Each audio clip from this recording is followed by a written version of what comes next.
paper, it seems that the foreign policy has only been shaped by after 2014. This 2014-centric approach of foreign policy undermines the people and the processes which were involved since 1947.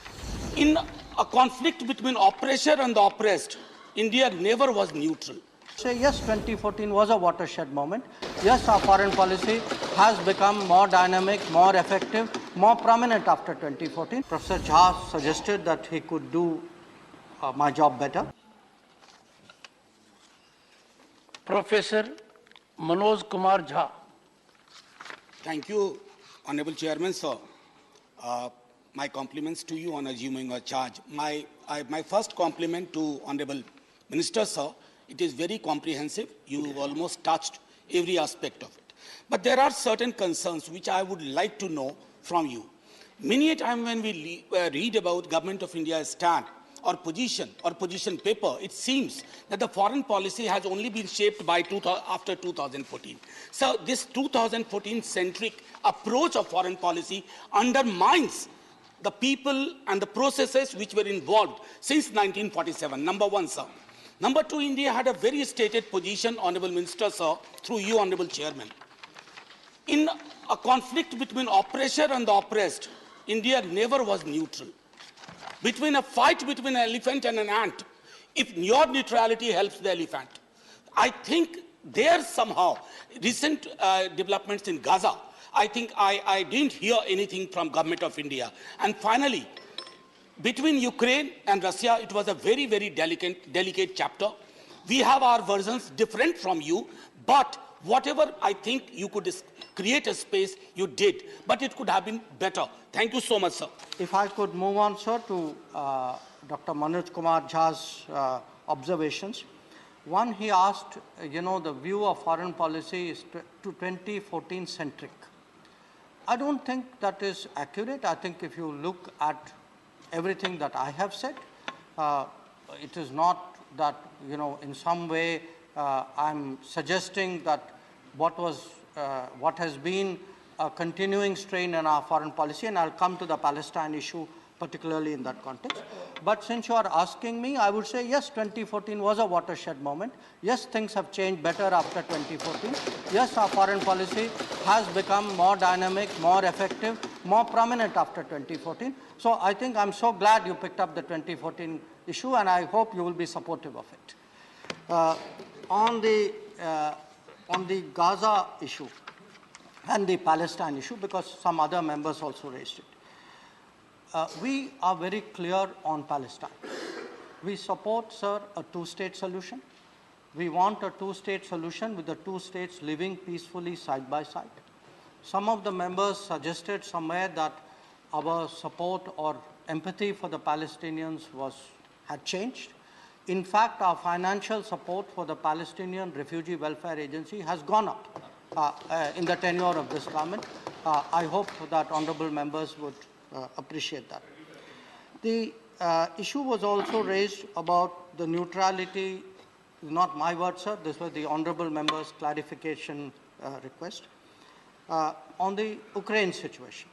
And Professor Jha suggested that he could do my job better. I mean, that is certainly he is free to hold that opinion. What I do want to say is we have been clear, publicly clear at the Prime Minister's level that this is not an era of war. We have consistently urged dialogue and diplomacy. When it comes to the impact of the war on Indian people or in the rest of the world, we have also done the right things about that. We have taken measures to soften the impact, whether it is of fuel or whether it is of food inflation, whether it is of fertilizer costs.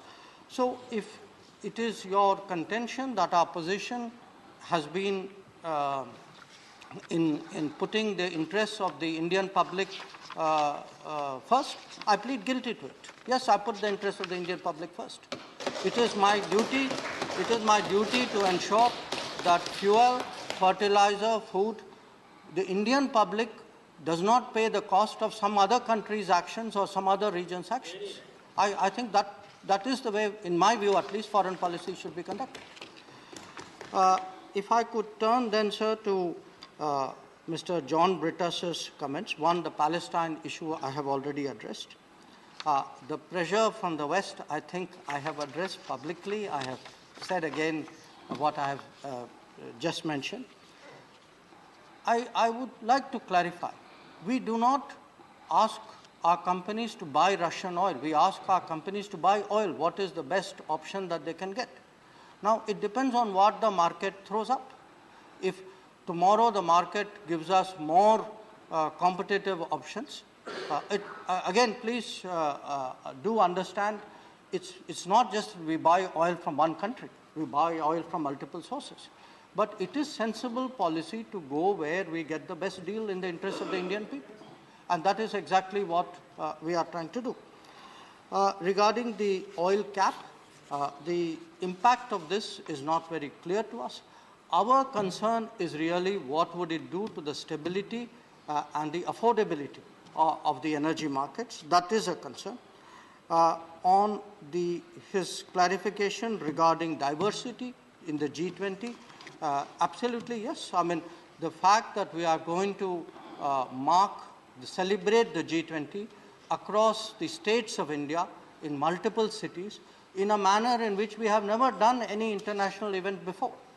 I think that is the greatest statement of proof of diversity, of our commitment to diversity that I can make.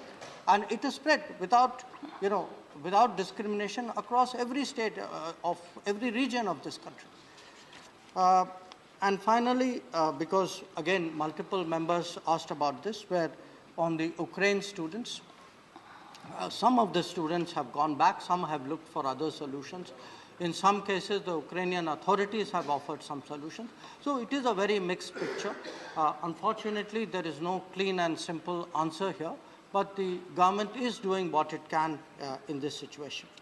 That was also a concern which Trichy Shivaji raised about the Ukrainian students. If I could turn then, sir, to the clarification sought by Thambi Doreji about the India-Sri Lanka agreement of 1987. It is still an agreement. It is an agreement which has been the basis for changes in Sri Lanka, including provincial councils which have come about as a result.